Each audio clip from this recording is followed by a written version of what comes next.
Salam, hörmətli abituriyentlər.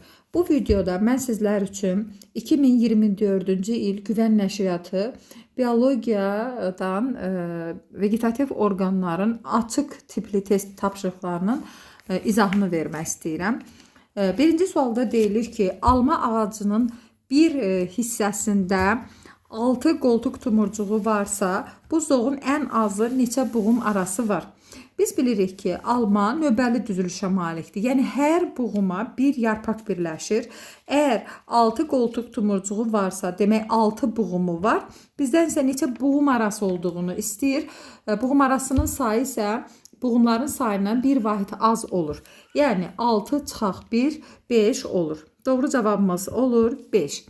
Keçirik ikinci suala. İkinci sualda deyilir ki, cökə ağacının hər biri 5 buğumdan təşkil olmuş 2 cavan zoğunda yarpaqların sayı nə qədər olar? Cökə də növbəli düzülüşə malikdir. Əgər 5 buğumu varsa 5 yarpaq var deməkdir. Çünki hər buğuma bir yarpaq birləşir. Əgər 2 cavan zoğ varsa, hərəsində də 5 buğumu varsa, demək 10 yarpağı olar. Doğru cavabımız olur 10. Üçüncü suala baxırıq. Sualda deyilir ki, yarpaqları topa düzülmüş bitkinin 3 qonşu buğumunda minimum neçə yarpaq olar? Topa düzülürsə, hər buğuma minimum 3 yarpaq birləşə bilər. Əgər 3 qonşu buğum varsa, hərəsinə də 3 yarpaq birləşərsə, 3 vuraq 3 bərabərdir 9 olar. Cavabımız 9 olur. Dördüncü sualda deyilir ki, toxumdan inkişaf etmiş bitkinin kök sistemindəki 46 kökün 14'ü əlavə kökdürsə, bu bitkidə neçə yan kök saymaq olar? Demək, bu tip test tapşırıqlarında diqqət eləməliyik. Əgər toxumdan çoxalırsa, burada bir əsas kök, yəni rüşeym kökçüyü var toxumda. Rüşeym kökçüyündən isə əsas kök inkişaf edir. Demək, bir əsas kökü varsa və 14 əlavə kökü varsa, üzərinə 14 gəlirik. Olur 15 əlavə və əsas kök. Bizdən isə yan kökləri istədiyi üçün ümumi köklərdən, yəni 46-dan çıxırıq 15'ini, qalır 31. Doğru cavabımız olur 31. 5-ci sualda deyilir ki, müəyyən bir yarpaq sahəsində cəmi 500 hüceyrədə xlorofil var. Bu yarpaq sahəsində 50 ağızcıq varsa, sütunvari və süngərvari toxuma hüceyrələrinin cəmi nə qədər olur? Ümumi əgər 500 hüceyrə varsa, demək 50 ağızcıq varsa, hər ağızcıqda 2 qapayıcı hüceyrə var. Yəni cəmi 100 hüceyrə var. Xlorofilə malik hüceyrə var. 500-dən biz 100'ünü çıxarıq. Yerdə qalan 400 hüceyrə isə demək sütunvari və süngərvari toxumanın payına düşər. 6-cı suala baxırıq. Gicitgən bitkisində 8 buğumunda olan yarpaqların sayı qədər yarpaq toz ağacının cavan zoğunda neçə buğumda yerləşə bilər? Demək, əgər gicitgən deyirsə, qarşı-qarşıya düzülür. Yəni, qarşı-qarşıya düzülürsə, hər buğumda gicitgən 8 buğumunda olan, 8 buğum deyirsə, qarşı-qarşıya düzüldüyü üçün 2'yə vururuq, 16 yarpaq olduğunu tapırıq. Əgər toz ağacı deyirsə, onda yarpaqların sayı elə buğumun sayına bərabər olur. Çünki toz ağacı bitkisi növbəli düzülüşə malikdir. Yəni, hər buğuma bir yarpaq birləşir. Doğru cavabımız olur 16. 7-ci suala baxırıq. Sualda deyilir ki, müəyyən bir yarpaq sahəsində cəmi 420 ağızcıq varsa, onda həmin sahədə neçə qapayıcı hüceyrə ola bilər? Hər ağızcıqda 2 qapayıcı hüceyrə olduğu üçün ümumi ağızcıqların sayını biz 2'yə vurmaqla demək 840 hüceyrənin olduğunu tapa bilərik. Doğru cavabımız olur 840. 8-ci suala baxırıq. Sualda deyilir ki, çiyələk bitkisinin 7 ədəd mürəkkəb yarpaqlarında maksimum neçə yarpaqcıq olar? Çiyələk bitkisi 3'ər mürəkkəb yarpaqlara aiddir. Əgər 7 mürəkkəb yarpaq varsa, hər birində də 3 yarpaq olar. Cəmi 21 yarpaqcıq olduğu məlum olar. Keçirik 9-cu suala. Tumurcuqları qarşı-qarşıya düzülmüş bitki zoğunun müəyyən hissəsində 4 buğum arası varsa, bu hissədə neçə qoltuq tumurcuğu olduğunu hesablayın. Əgər buğum arası 4'dürsə, ondan bir vahid çox buğum ola bilər. Yəni 5 buğumu var. Hər buğumda da qarşı-qarşıya düzüldüyü üçün 2 yarpaq birləşər. 5'i vurarıq 2'yə, cəmi 10 yarpaq ola bilər. Keçirik 10-cu suala. Sualda deyilir ki, əgər 1 kub millimetr demək 1 kub millimetr ağcaqayın yarpağında 1000 qapayıcı hüceyrə olarsa, onda bu 5 kvadrat millimetr ağcaqayın yarpaqlarında ağcıqların sayını hesablayın. Demək 1 kvadrat millimetrdə demək 100 qapayıcı hüceyrə varsa, demək onda ağcıqların sayı bölürük 2-yə 500-ə bərabər olur. Demək 1 kvadrat millimetrdə 500 ağcıq varsa, 5 kvadrat millimetrdə nə qədər olar? 500-ü vururuq 5-ə. Bu da olur 2500 hüceyrə. Doğru cavabımız olur demək 2500.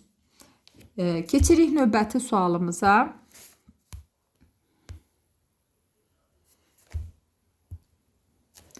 11-ci suala baxırıq. 11-ci sualda deyilir ki, hər birində 8 yarpaq olan yasəmən, cökə və tozağacı zoğunda cəmi neçə buğum ola bilər?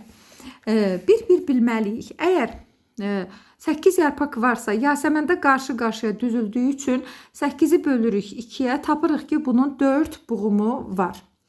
Demək, 4 buğum. Sonra keçirik. Cökə deyirsə, 8 yarpağı varsa, elə 8 buğumu var. Çünki növbəli düzülür.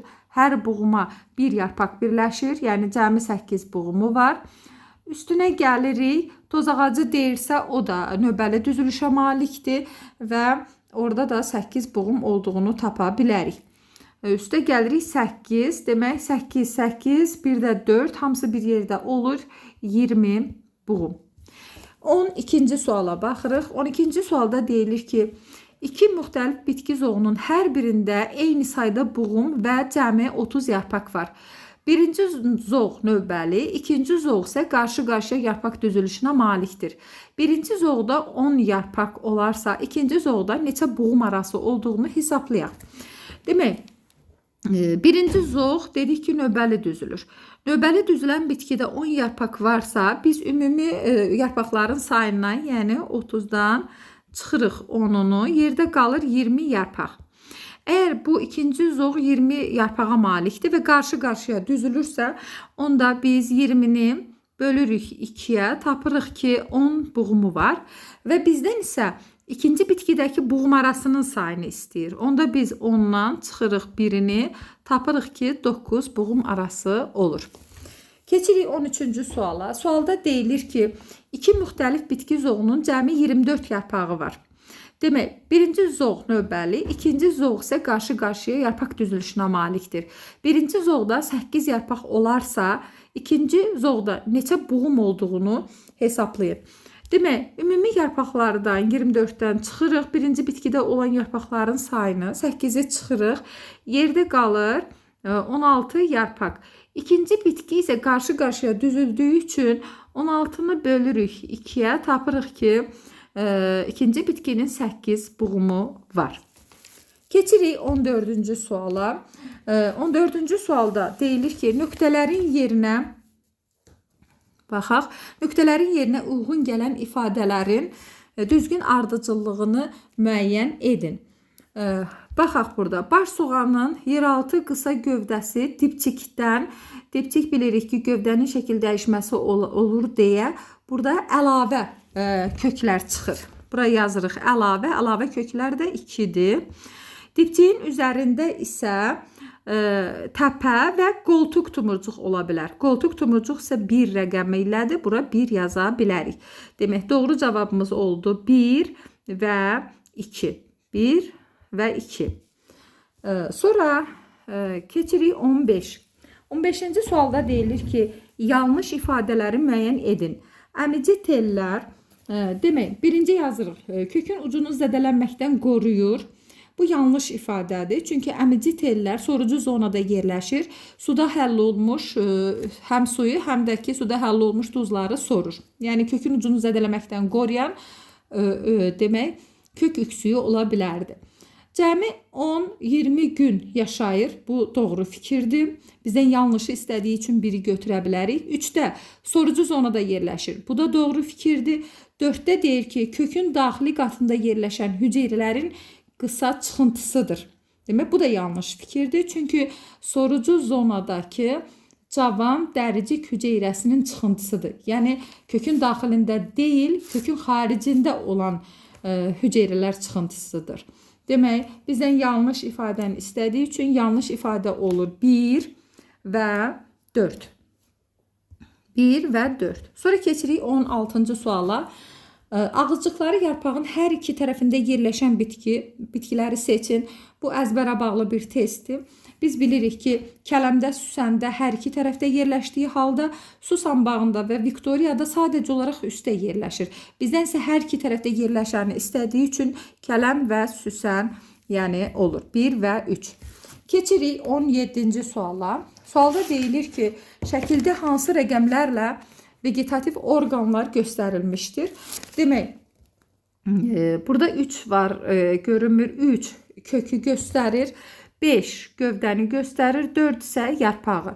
Yəni, vegetativ orqanlar 1, 3, 4 və 5 olur. Keçirik 18-ci suala. Sualda deyilir ki, soğanaqlı bitkiləri seçin. Soğanaqlı bitkilər zambaq, soğan və nərgiz olur. Yəni 1, 5, 4 ola bilir. Amma kohlrabi kələmi yerüstü gövdə şəkil dəyişməsidir, soğanaq deyil. Gicikən isə kökümsov gövdədir, soğanaq deyil. Doğru cavabı olur 1, 4 və 5. 19-cu suala baxırıq. Gövdənin metamorfozuna aiddir. Kaktusun tikanı yarpaq şəkil dəyişməsidir. Noxudun bığcığı yarpaq şəkil dəyişməsi, zirincin tikanı yarpaq şəkil dəyişməsi, amma çayırın kökümsovu, çiyələyin bığcığı, bir də ki, yemşanın tikanı. Yəni 3, 5, 6 qeyd eləyək. Bunlar hamısı gövdənin metamorfozu hesab oluna bilər. Keçirik 20-ci suala. Sualda deyilir ki, palıd yarpağının alt tərəfində yaşıl görünməsinə əsasən hansı hüceyrələr səbəb olur? Demək, alt tərəfdə sütunvari toxuma hüceyrəsi, bir də altda yerləşən ağızcıq hüceyrələri onların demək, yaşıl görünməsinə səbəb ola bilər. 2 və 3. Amma sütunvari toxuma üst dəriciyin altında yerləşir, üstdən yaşıl görünməsinə səbəb olur. Eyni də dəricik isə şəffaf hüceyrədir, yaşıl hüceyrələr deyil. 21-ci suala baxaq. Sualda deyilir ki, gövdə metamorfozu torpağın altında olan bitkiləri seçin. Demək, baxırıq, soğan, gövdənin soğanağa çevrilməsidir, yeraltı şəkil dəyişməsidir. Çayır, kökümsov gövdədir, yeraltı şəkil dəyişməsidir. Bir də yer armudu, yeraltı gövdə yumrusudur, yəni gövdənin yeraltı şəkil dəyişməsidir. Üzüm və ağbaş kələm isə bu yeraltı şəkil dəyişmə deyil. Keçirik 22-ci suala. Sualda deyilir ki, kökün şəkil dəyişməsi deyil. Baxaq, kökümsov gövdə şəkil dəyişməsidir, gövdə yumrusu gövdə şəkil dəyişməsidir, eyni şəkildə soğanaq da gövdə şəkil dəyişməsidir, amma meyvə köklər və kök yumrusu kök şəkil dəyişməsidir. Bizdən kökün şəkil dəyişməsi deyil istədiyi üçün 1, 3 və 5 doğru cavabımız ola bilər. Keçirik 23-cü suala. Sualda deyilir ki, zoğunda buğum arılarının sayı qoltuq tumurcuqlarının sayına bərabər olan bitkilər. Demək, buğum arılarının sayı qoltuq tumurcuqlarının sayına bərabər olan bitkilər növbəli düzülməlidir. Və bu alma və tozağacı bitkisinin buna misal göstərə bilərik. Çünki demək, doğru cavabımız alma və tozağacı olur. Qarğa gözü demək, bu kökümsov gövdədir və topa düzülüşə malikdir. Hər buğuma 3 yarpaq birləşir. Oleander topa düzülüşdür. Hər buğuma 3 yarpaq. Gicitkən isə qarşı-qarşıya düzülüşə malikdir. Hər buğuma 2 yarpaq birləşə bilər. Biz isə növbəli düzülüşə malik olan bitki götürməliyik deyə doğru cavabımız alma və tozağacı olur.